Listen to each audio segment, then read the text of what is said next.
Hi hello నమస్తే, నేను మీ Raghudepaka. Welcome to genius online classes. మన జీనియస్ పబ్లికేషన్ నుండి తెలంగాణ సోషియో ఎకనామిక్ అవుట్లుక్ 2025ని తెలుగులోకి తర్జుమా చేసి మనం తెలంగాణ ఆర్థిక ముఖ చిత్రం 2025 అనే పుస్తకాన్ని ఈ నెల 6వ తారీఖున మే 6వ తారీఖున పుస్తకాన్ని అయితే రిలీజ్ చేయడం జరుగుతుంది.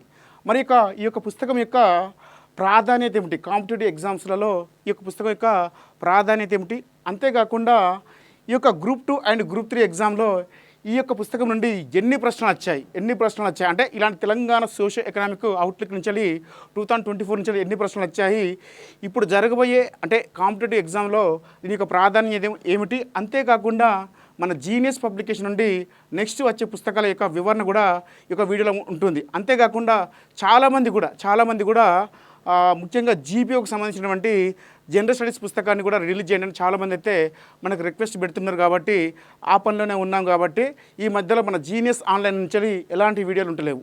కాబట్టి దీన్ని అర్థం చేసుకుంటారని కోరుకుంటున్నాను. మన యొక్క జీనియస్ పబ్లికేషన్ నుండి తెలంగాణ సామాజిక ఆర్థిక ముఖ చిత్రం 2025 అనే పుస్తకం వచ్చేసి మనకు మే 6వ తారీఖున మనకు వెబ్సైట్లో raghudeepaka.com వెబ్సైట్లో ఆన్లైన్లో అవైలబుల్ ఉంటుంది. దాదాపుగా 35 నుండి 40% ఆఫర్ ఇవ్వడం జరుగుతుంది. కాబట్టి మీరు ఇక్కడ తీసుకోండి. అంతేకాకుండా ఈ యొక్క పుస్తకానికి సంబంధించినటువంటి అమెజాన్ అండ్ ఫ్లిప్కార్ట్లో కూడా మనము ఆన్లైన్లో ఉంచడం జరుగుతుంది. అంతేకాకుండా దీనికి సంబంధించినటువంటి అంటే ఆఫ్లైన్ ఆఫర్ వచ్చేసి మన జీనియస్ పబ్లికేషన్ ఆఫీస్ అంటే చాలామందికి తెలుసు, Chikkadpally metro 1132 pillar number Mitra medical shop ఉన్నటువంటి లైన్లోనే మనకు వచ్చేసి నల్లపోచమ్మ టెంపుల్ ఉంటుంది. ఆ బిల్డింగ్ ఫస్ట్ ఫ్లోరే, అంటే ఆ బిల్డింగ్ ఫస్ట్ ఫ్లోర్లోనే మన జీనియస్ పబ్లికేషన్ ఆఫీస్ ఉంటుంది. దానికి సంబంధించిన గూగుల్ మ్యాప్ను కూడా మనం ఈ వీడియోలో కింద లింక్ ఇవ్వడం జరుగుతుంది. కాబట్టి మీరు జాగ్రత్త తీసుకొని వచ్చేసి బుక్ తీసుకునే ప్రయత్నం చేయండి. అంటే బయట షాపులలో మీకు ఎక్కువగా ఉండే అవకాశం ఉంది.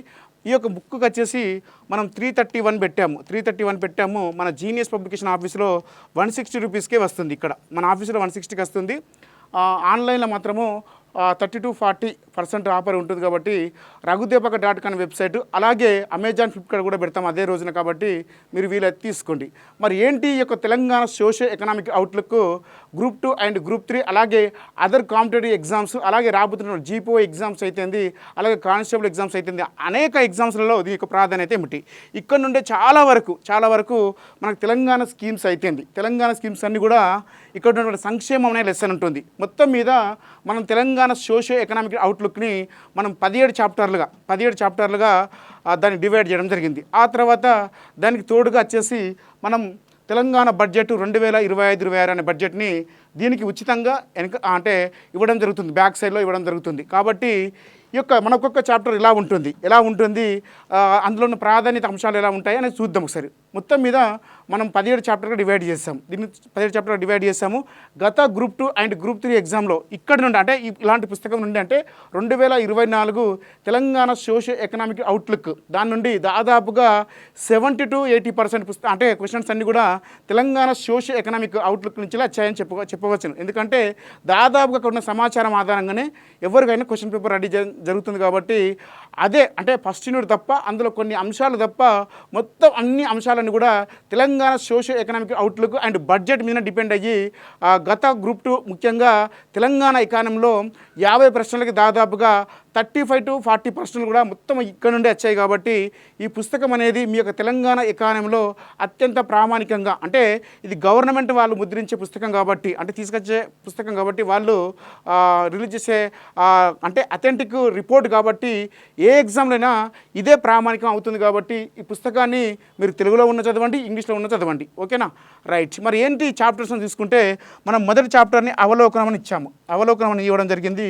ఆ చాప్టర్ వచ్చేసి ఇక్కడ మొత్తం మీద తెలంగాణకు సంబంధించినటువంటి మొత్తం అంటే తెలంగాణ ఎలా ఏర్పాటైంది, తెలంగాణ రాష్ట్రం ఎలా ఏర్పాటైంది, ఇక్కడ తెలంగాణకు సంబంధించిన వ్యవసాయ రంగం ఎలా ఉంది, ఇక్కడ ఉన్నటువంటి తెలంగాణ నైసర్గిక స్వరూపం ఎలా ఉంది, ఇక్కడ ఉన్నటువంటి పరిశ్రమలు ఎలా ఉన్నాయి, ఇక్కడ ఉన్న మౌలిక సదుపాయాలు ఎలా ఉన్నాయి, ఇక్కడ తెలంగాణకు సంబంధించినటువంటి అడవులు ఎలా ఉన్నాయి, అంతేకాకుండా ఇక్కడ ఉన్నటువంటి సేవారంగం ఎలా ఉంది, పరిశ్రమలు ఎలా ఉన్నాయి, తర్వాత ప్రభుత్వ విత్తం ఎలా ఉన్నది, అంటే ఇక్కడ ఎలా కొనసాగింది, ప్రభుత్వం విత్తం ఎలా కొనసాగింది, ఈ లెసన్లో చాలా అంశాలను కూడా మొత్తం మీద ఒక 10-17 టాపిక్స్ను అవలోకనం, అంటే తెలంగాణపై ఒక బ్రీఫ్ ఇన్ఫర్మేషన్ ఇచ్చే లెసనే తెలంగాణ అవలోకనం అనే లెసన్. ఆ తర్వాత తీసుకుంటే మనకు సెకండ్ లెసన్ వచ్చేసి స్థూల ఆర్థిక ధోరణులు. మొత్తం మీద ఇక్కడ వచ్చేసి తెలంగాణకు సంబంధించిన స్థూల ఆర్థిక ధోరణులు మొత్తం కూడా ఇక్కడ సవివరంగా వివరించే ప్రయత్నం చేశారు గవర్నమెంట్. దాన్ని ఎలా ఉందో అలా తర్జుమా చేసేసి మనం అథెంటిక్ ఇన్ఫర్మేషన్ తోటి, అంటే గతంలో చేసినటువంటి చిన్న చిన్న అంటే ట్రాన్స్లేషన్ మిస్టేక్స్ కూడా ఏమి లేకుండా జాగ్రత్తగా ఒక పద్ధతిగా ప్రతి అభ్యర్థికి, గ్రామీణ ప్రాంత అభ్యర్థికి అర్థమయ్యే రీతిలో దీన్ని పొందుపరచడం జరిగింది. జిఎస్డిపి ఎలా ఉంది, ఇక్కడ ఉన్నటువంటి మొత్తం మీద అంటే వ్యయాల కూర్పు ఎలా జరిగింది, రాబడుల కూర్పు ఎలా జరిగింది అనే అంశాలన్నింటి కూడా చాలా జాగ్రత్తగా ఒక నార్మల్ విద్యార్థి కూడా, సాధారణ విద్యార్థి కూడా అర్థమయ్యే రీతిలో మనం భాషను పొందుపరిచి పుస్తకాన్ని అయితే రిలీజ్ చేయడం జరుగుతుంది. మూడో లెసన్ వచ్చేసి ప్రభుత్వ విత్తం. మొత్తం మీద తెలంగాణకు సంబంధించినటువంటి ప్రభుత్వ విత్తం, ఇక్కడ తెలంగాణ రాబడులు అయితేంది, అప్పులు అయితేంది కూడా అన్నీ, దానికి సంబంధించిన ఆదాయ మార్గాలు అయితేంది కూడా అన్నింటి కూడా ఇక్కడ మనము సవివరంగా వివరించే ప్రయత్నం చేయడం జరిగింది. ఫోర్త్ లెసన్ వచ్చేసి తీసుకుంటే మనకు వ్యవసాయ రంగము, అనుబంధ రంగాలు. మొత్తం తెలంగాణకు సంబంధించినటువంటి వ్యవసాయ రంగం ఎలా కొనసాగింది, తెలంగాణలో ముఖ్యంగా తెలంగాణలో ఎలాంటి పంటల పనితీరు ఉంది, అంతేకాకుండా తెలంగాణ సాగు పద్ధతి ఎలా కొనసాగుతుంది, అంతేకాకుండా తెలంగాణకు సంబంధించిన భూ విధానం అంటే భూ పనితీరు ఎలా ఉన్నది, అంతేకాకుండా భూ కమతాలు ఎలా ఉన్నాయి, 2015-16కి 2021 సంబంధించిన భూకమతల పనితీరు కూడా మనం ఇక్కడ ఇచ్చడం జరిగింది. అంతేకాకుండా తెలంగాణలో కొనసాగుతున్నటువంటి పంటల విధానంలో ముఖ్యంగా వరి పంట యొక్క, పత్తి పంట యొక్క, అంటే అలాంటి ముఖ్యంగా తీసుకుంటే ఆ పంటల విధానం గత సంవత్సరంతో పోలిస్తే ఇప్పుడు ఎలా ఉన్నాయి, ఆ తీరుతెన్నులు, అంతేకాకుండా పంటల అంటే సాంద్రత గురించి కూడా మనం ఇతర రాష్ట్రాలతో పోలిస్తే తెలంగాణలో ఎలా ఉంది, జిల్లాల పరంగా ఎలా ఉంది, కమతాల పరంగా కూడా ఎలా ఉంది అనే వివరాలను కూడా ఈ లెసన్లో చాలా జాగ్రత్తగా పద్ధతిగా ఇవ్వడం జరిగింది. అంతేకాకుండా మొత్తం వ్యవసాయ రంగానికి సంబంధించినటువంటి ఉద్యానవన పంటలు ఎలా ఉన్నాయి, తర్వాత దీనికి సంబంధించినటువంటి అనేక అంశాలను కూడా ఇక్కడ మనము జోడించడం జరిగింది. దీనికి సంబంధించినటువంటి అంటే 2024 సోషియో ఎకనామిక్ సర్వేలో ఇక్కడనే అడవులు ఇచ్చింది, కానీ ఈసారి దాన్ని డివైడ్ చేసి అడవులు అండ్ పర్యావరణ అంశాన్ని 12th లెసన్గా ఇవ్వడం జరిగింది. 5th లెసన్ తీసుకుంటే మనకు పరిశ్రమలు దీనికి సంబంధించినటువంటి తెలంగాణలో పరిశ్రమల విధానం ఎలా కొనసాగుతుంది, అంతేకాకుండా ఎలాంటి పరిశ్రమలు ఉన్నాయి, అంతేకాకుండా అంటే మనకు తీసుకొచ్చిన పాలసీలు ఎలా ఉన్నాయి, ఆ పద్ధతులపైన చాలా డీటెయిల్డ్గా టేబుల్స్ రూపంలో ప్రతిదీ కూడా చాలా నీట్గా ఒక పద్ధతిగా చూపించే ప్రయత్నం చేయడం జరిగింది. ఎలా ఉందో అలాగనే ఇవ్వడం జరిగింది. నెక్స్ట్ లెసన్ చూసుకుంటే సేవారంగం, తెలంగాణలో సేవారంగంలో ఎలా ఉన్నాయి, ఈ యొక్క వినియోగం ఎలా ఉన్నాయి, మొత్తం మీద ఈ యొక్క సేవారంగము తీసుకుంటే చాలా అంశాలను కూడా డీటెయిల్గా ఇక్కడ వివరించే ప్రయత్నం జరిగింది. అంతేకాకుండా ఇక్కడ నుండి గత గ్రూప్ 3 ఎగ్జామ్లో సేవలు అయితేంది, పరిశ్రమలు అయితేంది 4 నుండి 6 ప్రశ్నలు ఇక్కడి నుంచి ఉన్నాయి కాబట్టి ఈ లెసన్ అనేది అంటే వ్యవసాయ రంగమైనా, అలాగే ప్రభుత్వ విత్తమైనా, అలాగే పరిశ్రమలైనా ఈ లెసన్స్ చాలా చాలా వెరీ వెరీ ఇంపార్టెంట్. ఈ యొక్క 4 లెసన్స్ నుంచే దాదాపుగా ఎకానమీలో ఒక 10 నుండి 15 ప్రశ్నలు కనిపించే అవకాశం ఉంటుంది. కాబట్టి ఇక్కడ మీరు ఫోకస్ చేయాల్సిన అవసరం అయితే ఉంటుంది. ఇది సేవలు. ఆ తర్వాత తీసుకుంటే మనకు మౌలిక సదుపాయాలు, తెలంగాణకు సంబంధించినటువంటి మౌలిక సదుపాయాలు ఎలా ఉన్నాయి, అంటే రోడ్ల రవాణా ఎలా ఉన్నది, ఆ రోడ్డు రవాణా తీసుకుంటే తెలంగాణలో రోడ్డు రవాణా యొక్క పొడవు ఎంత ఉంది, అంతేకాకుండా తెలంగాణకు సంబంధించిన విద్యుత్ యొక్క పరిస్థితి ఎలా ఉన్నది, ఎక్కడ మనకు విద్యుత్ కనెక్షన్స్ ఎక్కువ తక్కువ ఉన్నాయి, అంతేకాకుండా వ్యవసాయ రంగంలో కనెక్షన్స్ ఎలా ఉన్నాయి, వాటి డీటెయిల్డ్ సమాచారము, అంతేకాకుండా జాతీయ రహదారుల సమాచారము, చాలా అంశాలని ఇక్కడ చాలా డీటెయిల్డ్గా ఒక మంచిగా ఒక పద్ధతిగా హైలైట్ చేస్తూ మొత్తం మల్టీ కలర్ పుస్తకాన్ని అయితే రిలీజ్ చేయడం జరుగుతుంది. ఆ తర్వాత తీసుకుంటే మనకు ఆరోగ్యం శ్రేయస్సు అనే ఒక యూనిట్లో అయినా మొత్తం మీద ఇక్కడ నుండి కూడా గ్రూప్ 2 అండ్ గ్రూప్ 3 ఎగ్జామ్లో ఒక 2-3 ప్రశ్నలు కనిపిస్తున్నాయి. ఎందుకంటే ఇక్కడనే మనకు MMR, IMR, శిశుమరణాల రేటు గురించి, ఇంకా అదర్ ఇన్ఫర్మేషన్ గురించి, సంస్థాగత కానుకల గురించి, ప్రసవాల గురించి ఇక్కడనే మనకు డీటెయిల్డ్ సమాచారం పోయినసారి ఎగ్జామ్లో మనకు గ్రూప్ 3 అండ్ గ్రూప్ 3 ఎగ్జామ్లో ఇక్కడి నుంచే బిట్స్ మనకు ఒక 2-3 ప్రశ్నలు కనిపిస్తున్నాయి. కాబట్టి ఈ లెసన్ కూడా చాలా చాలా వెరీ వెరీ ఇంపార్టెంట్. ఆ తర్వాత తీసుకుంటే 9th లెసన్ వచ్చేసి మనకు మత శిశు సంరక్షణ, ఇక్కడ కూడా అలాంటి సమాచారమే ఉంటుంది. కాబట్టి మొత్తం మీద ఈ 2 లెసన్స్ అనేవి మన యొక్క సెకండ్ యూనిట్లో, ఎకానమీలో సెకండ్ యూనిట్లో చాలా అత్యంత ప్రామాణికంగా ఉండే lessons. 8th are 9th are 10th కూడా అలాంటి అంశాలనే మొత్తం మీద విద్యా నైపుణ్యాలకు సంబంధించినటువంటి ఈ 3 లెసన్స్ కూడా తెలంగాణకు సంబంధించినటువంటి ఆ జనాభా వృద్ధి అలాగే జనాభాకు సంబంధించిన సమాచారం అంతా కూడా ఈ 3 లెసన్స్ పైన డిపెండ్ అయి ఉంటుంది కాబట్టి ఈ లెసన్స్ అనేవి చాలా చాలా వెరీ వెరీ ఇంపార్టెంట్. మనకు 11th చాప్టర్గా సంక్షేమం ఇచ్చాడు. ఈ సంక్షేమం ఆధారం చేసుకొని మనము తెలంగాణ అంటే పథకాలను పుస్తకాన్ని రిలీజ్ చేస్తాం.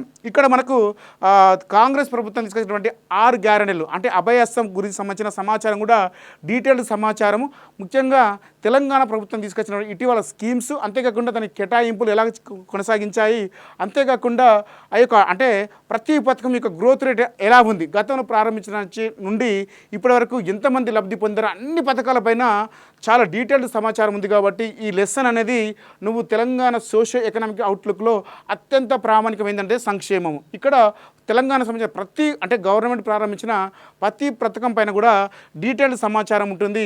ఇక్కడ నుండి గట్టిగా నువ్వు ప్రిపేర్ అయితే అంటే నువ్వు జిఎస్లో ఉండేటువంటి జీపీఓ ఎగ్జామ్ అయినా ఇంకే ఎగ్జామ్ అయినా సరే ఇది చాలా ప్రామాణికమైన అంటే అంశాలు ఇక్కడ ఉంటాయి పథకాలకు సంబంధించి. నువ్వు ఇక్కడ చదువుకున్నావు అనుకో మొత్తం కూడా నీకు డీటెయిల్ సమాచారం లభిస్తుంది. కాబట్టి ఇక్కడ ఫోకస్ చేయాల్సి ఉంటుంది. నెక్స్ట్ వచ్చేసి మనకు 12th లెసన్ పర్యావరణం అండ్ అడవులు అండ్ పర్యావరణము దీనికి సంబంధించిన లెసన్. ఇక్కడ మొత్తము తెలంగాణ రాష్ట్రంలో ఇప్పటి వరకు 2024-25 సంబంధించిన డీటెయిల్ సమాచారం చూస్తే గతంతో పోలిస్తే మనకు ఒకప్పుడు ములుగు జిల్లాలో ఎక్కువ అడవుల శాతం ఉండేది, 73% ఉండేది. అది ఈసారి డీటెయిల్డ్గా దాన్ని చూపిస్తూ అంటే అడవుల శాతాన్ని అంటే ఎక్కడెక్కడ ఎంత ఉంది అనేది గతంతో పోలిస్తే ఇప్పుడు తగ్గినట్టు చూపిస్తాడు అన్నట్టు. అది డీటెయిల్ సమాచారం ఇక్కడ ఉంది. అంతేకాకుండా ఒకప్పుడు హైదరాబాద్ జిల్లాలో కూడా అడవుల శాతం చాలా తక్కువగా ఉండేది. కానీ మనకు అది గత ప్రభుత్వం బీఆర్ఎస్ ప్రభుత్వం అయితేంది, ఇప్పుడు వచ్చిన కాంగ్రెస్ ప్రభుత్వం అయితేంది, అంతకుముందు ఉన్నటువంటి హరితహారం తెలంగాణకు హరితహారం స్కీమ్ అయితేంది, వీళ్ళు తీసుకొచ్చిన వన మహోత్సవం స్కీమ్ అయితేంది. ఈ 2 స్కీమ్స్ వల్ల మనకు తెలంగాణలో ముఖ్యంగా హైదరాబాద్ జిల్లాలో అడవుల శాతం పెరిగింది. అప్పుడు 2 or 3% ఉండేది. ఈసారి హైదరాబాద్ జిల్లాలో మనకు పర్సంటేజ్ చాలా తక్కువ అంటే ఎక్కువ 10% పెరిగినట్టు చూపిస్తారు అన్నట్టు. కాబట్టి ఇలాంటి డీటెయిల్ సమాచారం కూడా అంటే అంటే అడవుల శాతం ఎక్కువ జిల్లాలు తీసుకుంటే ములుగు ఉంటుంది, ఆ తర్వాత మనకు భూపాలపల్లి, ఆ తర్వాత కొత్తగూడెము, ఇలా ఆదిలాబాద్ జిల్లాలు చూపిస్తారు అన్నట్టు. ఈ నాగర్ కర్నూలు జిల్లాలు చూపిస్తాడు. ఆ జిల్లాలతో పాటుగా తక్కువ గల జిల్లాలు కూడా మనం ఈసారి అంటే ఇక్కడ ఇవ్వడం జరిగింది. కాబట్టి ఆ విషయాన్ని కూడా గుర్తుపెట్టుకోవాల్సిన అవసరం ఉంటుంది. అంతేకాకుండా ప్రతి సోషియో ఎకనామిక్ సర్వేలో మనకు తెలంగాణలో టైగర్ ప్రాజెక్ట్ యొక్క అభివృద్ధి రేట్స్ ఎలా ఉన్నాయి, వాటి గ్రోత్ రేట్స్ ఎలా ఉన్నాయి, గతంతో పోలిస్తే చేంజెస్ అయినాయా, పులుల సంఖ్యలో ఏమైనా మార్పులు జరిగాయా, అంతేకాకుండా నేషనల్ పార్క్స్ ఎన్ని ఉన్నాయి, తర్వాత దీనికి సంబంధించి అంటే తెలంగాణ రాష్ట్రంలో మనకు అభయ అరణ్యాలు ఎన్ని ఉన్నాయి, వాటి డీటెయిల్ సమాచారం కూడా ప్రతి కూడా చాలా డీటెయిల్గా ఇచ్చాడు. అంతేకాకుండా కాంపా కింద కూడా తెలంగాణ ప్రభుత్వం ఖర్చు పెట్టే అంటే ఖర్చును కూడా మొత్తం డీటెయిల్గా ఇచ్చాడు. కాబట్టి ఇది కూడా చాలా చాలా వెరీ వెరీ ఇంపార్టెంట్ అంశం. నెక్స్ట్ వచ్చేసి 13th చాప్టర్ వచ్చేసి మనకు పంచాయతీరాజు అండ్ గ్రామీణాభివృద్ధి. తెలంగాణలో పంచాయతీరాజ్ వ్యవస్థ ఎలా ఉంది, మొత్తం మీద ఇక్కడ మండలాలు ఎన్ని ఉన్నాయి, ఎన్ని మున్సిపాలిటీలు ఉన్నాయి, ముఖ్యం మీద అన్ని డీటెయిల్ సమాచారం ఉంటుంది. అంతేకాకుండా తెలంగాణకు సంబంధించిన గ్రామీణాభివృద్ధి ఎలా ఉంది ఈ యొక్క లెసన్లో ముఖ్యంగా మనం తెలుసుకోవాల్సిన అంశం ఏమిటంటే తెలంగాణ రాష్ట్ర ప్రభుత్వం తీసుకొచ్చిన స్కీమ్స్తో పాటుగా ఎంజీఎన్ఆర్ఎస్ స్కీమ్ యొక్క పనితీరు ఎలా ఉంది, తెలంగాణలో పనితీరు ఎలా ఉంది, ప్రజెంట్ ఇండియా తీరుతో పోలిస్తే మన యొక్క తెలంగాణ యొక్క పనితీరు ఎలా ఉంది, దాని డీటెయిల్ సమాచారం ఇక్కడ ఉంటుంది. కాబట్టి ఈ లెసన్లో బాగా తెలుసుకోవాల్సిన అంశం. అంతేకాకుండా తెలంగాణ ప్రభుత్వం తీసుకొచ్చినటువంటి తెలంగాణ మహిళా శక్తి యొక్క ఆ స్కీమ్ యొక్క పనితీరు ఎలా కొనసాగుతుంది, అంతేకాకుండా గ్రామీణ అభివృద్ధిలో ముఖ్యంగా అంటే స్వయం సంఘాలు ఉంటాయి కదా మహిళలకు సంబంధించిన, వాటి యొక్క వృద్ధి తీరు కూడా తెలంగాణలో ఎలా కొనసాగుతుంది అనే అంశాలను కూడా ఇక్కడ డీటెయిల్డ్గా మనము చర్చించడం జరిగింది. కాబట్టి ఈ లెసన్ కూడా చాలా అంటే మై ఎగ్జామ్లో తీసుకున్న ఇక్కడ నుంచి క్వశ్చన్స్ రావడానికి ఆస్కారం ఉంటుంది. నెక్స్ట్ లెసన్ వచ్చేసి మనకు 14th పట్టణాభివృద్ధి. ఈ పట్టణాభివృద్ధికి సంబంధించి తెలంగాణకు సంబంధించి మనకు ఈసారి వినిపించే పదం ఏంటంటే 4th సిటీ. అంటే ఇక్కడ మనకు దీనికి సంబంధించిన సమాచారం చాలా డీటెయిల్డ్గా ఉంది. అంతేకాకుండా తెలంగాణకు సంబంధించిన పట్టణాభివృద్ధి ఎలా కొనసాగుతుంది, ముఖ్యంగా తీసుకుంటే ఓఆర్ఆర్ గురించి, అలాగకుండా RRR గురించి మనకు ఇక్కడ చాలా డీటెయిల్డ్ సమాచారం ఉంది. ఆ అంశాలపైన ఫోకస్ చేయాల్సి ఉంటుంది. మనకు నెక్స్ట్ లెసన్ వచ్చేసి 15th లెసన్ వచ్చేసి తీసుకుంటే మనకు చాప్టర్ గవర్నెన్స్. తెలంగాణకు సంబంధించిన గవర్నెన్స్ ఎలా కొనసాగుతుంది, ప్రజాపాలన ఎలా కొనసాగుతుంది, దానిపైన డీటెయిల్ సమాచారం ఇచ్చాడు. ఇక్కడ దాదాపుగా కొన్ని సొల్లు అనిపించిన వచ్చినప్పటికి కూడా ప్రభుత్వం తీసుకొచ్చిన మొత్తం కార్యక్రమాలన్నీ కూడా ఒక డీటెయిల్గా ఇచ్చాడు. కానీ వ్యక్తుల సమాచారం అక్కడి నుంచి క్వశ్చన్స్ రావు. కానీ ఇక్కడ మీ సేవ లాంటి అలాగే ఈ ప్రొటెక్షన్ లాంటి తర్వాత చాలా చాలా అంశాలు ఉంటాయి. తెలంగాణకు సంబంధించినటువంటి ఈ ప్రొక్యూర్మెంట్ అలాంటి అంశాలు, తర్వాత తెలంగాణ ప్రభుత్వం తీసుకొచ్చినటువంటి కొన్ని పాలసీస్ అండ్ గవర్నెన్స్ పైన చాలా డీటెయిల్ సమాచారం ఇచ్చారు. ఇక్కడ షీ టీమ్స్ అయితే తర్వాత ఇంకా అదర్ ఇన్ఫర్మేషన్ కూడా చాలా డీటెయిల్గా ఇవ్వడం జరిగింది. కాబట్టి ఇవి కూడా గత సంవత్సరంతో పోలిస్తే ఈ సంవత్సరం ఎంతమంది లబ్ధి చెందారు, లబ్ధిదారులు ఎలా ఉన్నారనే ప్రతిదీ కూడా డీటెయిల్ సమాచారం ఉంటుంది. కాబట్టి ఇది కూడా మనకు చాలా ఏ ఎగ్జామ్ తీసుకుని ఇక్కడి నుంచి కూడా క్వశ్చన్స్ రావడానికి ఆస్కారం ఉంటుంది. కాబట్టి ఈ 15 చాప్టర్తో పాటుగా మనకు ఇందులో తీసుకుంటే నెక్స్ట్ వచ్చేసి మనకు అనుబంధ అంశాలు ఇచ్చాడు. ఈ అనుబంధ అంశాలు అనెక్సరీస్ ఏంటిదంటే మొత్తం మీద టేబుల్స్ ఒక 20 టేబుల్స్ ఇచ్చాడు.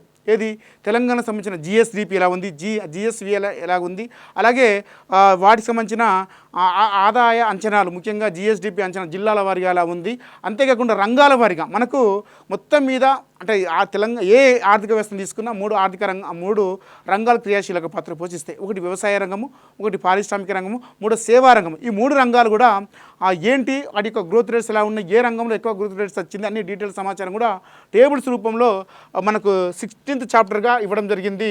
ఆ చాప్టర్కి సంబంధించిన అన్ని అంశాలు కూడా మొత్తం మీద ఇవ్వడం జరిగింది. లాస్ట్ లెసన్ వచ్చేసి మనకు తీసుకుంటే 17th లెసన్ వచ్చేసి తెలంగాణ బడ్జెట్ 2025-26. దీనికి సంబంధించి మనకు డీటెయిల్ సమాచారము మొత్తం మీద ఒక 17 పేజీలతో ఇచ్చాము ఈ యొక్క పుస్తకాన్ని. ఈ పుస్తకం దాదాపుగా 296 పేజీలతోటి ఈ పుస్తకాన్ని అయితే రిలీజ్ చేస్తున్నాం. ఇది యొక్క పుస్తకం ధర వచ్చేసి మనకు 331 రూపాయలు ఉంటుంది. 331 రూపాయలు ఉంటుంది. మన జీనియస్ పబ్లికేషన్ ఆఫీస్లో మే 6th రోజున మనకు ఈ యొక్క పుస్తకం అయితే అవైలబుల్ ఉంటుంది. ఆ రోజు వచ్చేసి మనకు 160 రూపీస్కే ఈ పుస్తకం రావడం జరుగుతుంది. మిగతా ఆన్లైన్ ప్లాట్ఫామ్ రఘుదీపక.com అనే వెబ్సైట్లో, అలాగే అమెజాన్, ఫ్లిప్కార్ట్ అనే మన ప్రైవేట్ దానికి సంబంధించినటువంటి అందులో కూడా మనం పుస్తకాన్ని పెడతాము. కాబట్టి మీరు అక్కడ బుక్ చేసుకుంటే బాగుంటుంది. నువ్వు ఏ ఎగ్జామ్ రాసినా కాంపిటేటివ్లో ముఖ్యంగా తెలంగాణ సోషియో ఎకనామిక్ అవుట్లుక్ అనేది అత్యంత ప్రామాణికం. ఇక్కడ నుండి మనం ఏం చదివినా అథెంటిక్ ఇన్ఫర్మేషన్ ఉంటుంది. కాబట్టి ఇది మీ యొక్క కాంపిటేటివ్ ఎగ్జామ్లో ముఖ్యంగా మీ యొక్క విజయ సాధనలో ఈ పుస్తకం అనేది చాలా ప్రాధాన్యత ఉంటుంది. గతంలో మనం రిలీజ్ చేసినప్పుడు పోయినసారి మనము దాదాపుగా ఒక 25,000 కాపీస్ దాకా రిలీజ్ చేస్తాం. ఎందుకంటే చాలా కాపీస్ మన పబ్లికేషన్ ఉంటే పోయినాయి. ఎందుకంటే బయట 2-3 పబ్లికేషన్స్ వచ్చినాయి కూడా 1000 కాపీస్ కూడా పోలేదు.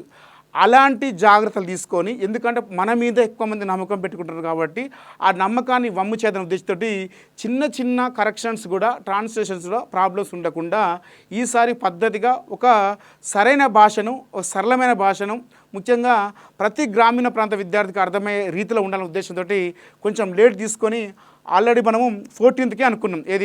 ఏప్రిల్ 14th అనుకున్నాము. అప్పటి నుండి కూడా గ్రూప్ 1 ఇష్యూ జరుగుతుంది. ఈ గ్రూప్ 1 ఇష్యూ మధ్య ఈ పుస్తకాన్ని రిలీజ్ చేస్తే చాలామంది కూడా గ్రూప్ 1లో ఆ ఉద్యమం దానికోసం చేసే అందరు కూడా మన వాళ్ళే ఎంతో అంత మనం ఆర్థికంగా వాళ్ళకి ఇస్తూనే కొంచెం ఉంటున్నాం. కానీ ఇలాంటి సందర్భంలో పుస్తకం రిలీజ్ చేసి మనము వాళ్ళను వాళ్ళ యొక్క మానసిక కొన్ని ప్రాబ్లమ్స్ అయితే ఉద్దేశంతో ఈ పుస్తకాన్ని అయితే రిలీజ్ చేయలేదు. కానీ చాలామంది అభ్యర్థుల నుంచి ప్రతిరోజు కాల్స్ ఉంటున్నాయి ఉద్దేశంతో కారణంగా మనం మే 6th పుస్తకాన్ని అయితే రిలీజ్ చేస్తున్నాం. కాబట్టి మీరు ఆఫ్లైన్లో తీసుకోవచ్చు, అలాగే ఆన్లైన్లో కూడా బుక్ చేసుకోవచ్చు. రఘుదీపక.com వెబ్సైట్లో ఆన్లైన్, అలాగే అమెజాన్, ఫ్లిప్కార్ట్ కూడా పెట్టాము, తీసుకోండి. మే 6th రోజున రఘుదీపక ఆఫీస్, జీనియస్ పబ్లికేషన్ ఆఫీస్ వచ్చేసి చిక్కడపల్లి మెట్రో కింద మన ఆఫీస్ ఉంటుంది. 1133 నెంబర్ మిత్ర మెడికల్ షాపు పక్కనే 2nd బిల్డింగే, నల్లపోచమ్మ టెంపుల్ బిల్డింగే మన జీనియస్ పబ్లికేషన్ ఆఫీస్ ఉంటుంది. 1st ఫ్లోర్లో ఉంటుంది. కాబట్టి అక్కడికి వచ్చి వీలైతే తీసుకునే ప్రయత్నం చేయండి. మా యొక్క జీనియస్ పబ్లికేషన్ నుండి ప్రతి ఒక్క పుస్తకం కూడా వీక్లీ ఒక పుస్తకం రిలీజ్ చేస్తాను. ఎందుకంటే అన్నీ కూడా ఆ పనిలో ఉండడం వల్లనే ఈ మధ్యలో వీడియోస్ లేవు. అది ఇండియన్ హిస్టరీ ఇంగ్లీష్ మీడియం అయితేంది, తెలంగాణ స్కీమ్స్ తెలుగు మీడియంలో అయితేంది, ఇంగ్లీష్ మీడియంలో అయితేంది, తెలంగాణ జాగ్రఫీ ఇంగ్లీష్లో అయితేంది, తెలుగులో అయితేంది, అలాగే జనరల్ స్టడీస్ జీపీఓ ఎగ్జామ్స్కి అయితేంది, అన్నీ కూడా ప్రతి పుస్తకం కూడా ఏదో ఒక వీక్లీ ఒక పుస్తకం వస్తూనే ఉంటుంది. దాని గురించి కూడా ఒక పుస్తకం వచ్చిన తర్వాత ఒక వీక్లీ ఒక పుస్తకం రిలీజ్ చేస్తాను. అన్ని పుస్తకాలు కూడా రెడీ చేస్తున్నాను. కాబట్టి మీరు ఇబ్బంది పడాల్సిన అవసరం లేదు. చాలామంది మెసేజ్ అయితే చేస్తున్నారు, ఎకానమీ పుస్తకం రిలీజ్ చేయండి అని కొంతమంది తెలంగాణ జాగ్రఫీ ఇంగ్లీష్ మీడియం చేయాలని కొంతమంది, ఇండియన్ హిస్టరీ కొంతమంది, ఇలా చాలా మెసేజ్ చాలా కన్ఫ్యూజన్లో ఉంది. నేను ఏ పుస్తకం అనేది ఎప్పుడు రిలీజ్ చేశానని కూడా ప్రతి డీటెయిల్ సమాచారం ఇప్పటి ఇస్తాను. కాబట్టి మీరు మన యొక్క ఛానల్ని ఫాలో కాండి. మన యొక్క రఘుదేవక జీనియస్ ఆన్లైన్కి సంబంధించినటువంటి టెలిగ్రామ్ గ్రూప్లో కూడా జాయిన్ అయితే మీకు అన్నిటికి సంబంధించిన సమాచారం ఉంటుంది. కాబట్టి మీరు ఆ టెలిగ్రామ్ గ్రూప్లో జాయిన్ కావండి. అంతేకాకుండా మన యొక్క వాట్సాప్ ఛానల్ ఉంటుంది, ఆ వాట్సాప్ ఛానల్ కూడా జాయిన్ కాండి. అన్నింటినీ కూడా ఇప్పటి నుంచి మనం మండే నుండి ప్రతి అంశాన్ని ఏదో రూపంగా అంటే దీనికి సంబంధించిన online classes and test series కూడా ఉంటాయి. ఏది తెలంగాణ సోషల్ ఎకనామిక్స్ సంబంధించిన ఆన్లైన్ క్లాసెస్ కూడా మనము ఇస్తున్నాము. సుఖేష్ సార్ అండ్ నేను కూడా ఇద్దరం పాలు పంచుకొని ఆ కోర్సుని అయితే డిజైన్ చేస్తున్నాం. తెలంగాణ సోషల్ ఎకనామిక్ అవుట్లుక్ పైన క్లాసెస్ ఉంటాయి, అలాగే టెస్ట్ సిరీస్ ఉంటుంది. చాలా నామినల్ ప్రైజ్ పెడతాము. కాబట్టి అది కూడా తీసుకునే ప్రయత్నం చేయండి. ఇక్కడ నుండి బిట్ మిస్ కాకుండా మీరు ప్రిపరేషన్ని అంటే ఇక్కడ ఉన్న ప్రతి అంశాన్ని కూడా మీరు అబ్జర్వ్ చేయగలిగితే, బట్టిగా పట్టగలిగితే, అలాగే అప్లికేషన్ మెథడ్లో చదవగలిగితే ఇక్కడ నుండి బిట్టు మిస్ అయ్యే అవకాశం ఉండదు. కాబట్టి మీ గ్రూప్ 2 ఎగ్జామ్లో, గ్రూప్ 3 ఎగ్జామ్లో, రాబోయే జనరల్ స్టడీస్ ఎగ్జామ్లో ఈ యొక్క తెలంగాణ సోషియో ఎకనామిక్ అవుట్లుక్ అనేది అత్యంత ప్రధాన పాత్ర పోషిస్తుంది. కాబట్టి ఈ పుస్తకాన్ని చదివే ప్రయత్నం చేయండి. అది తెలుగు మీడియంలో అయితేంది, ఇంగ్లీష్ మీడియంలో అయితేంది. ఓకేనా? అందరికీ కూడా all the best. Thank you and right.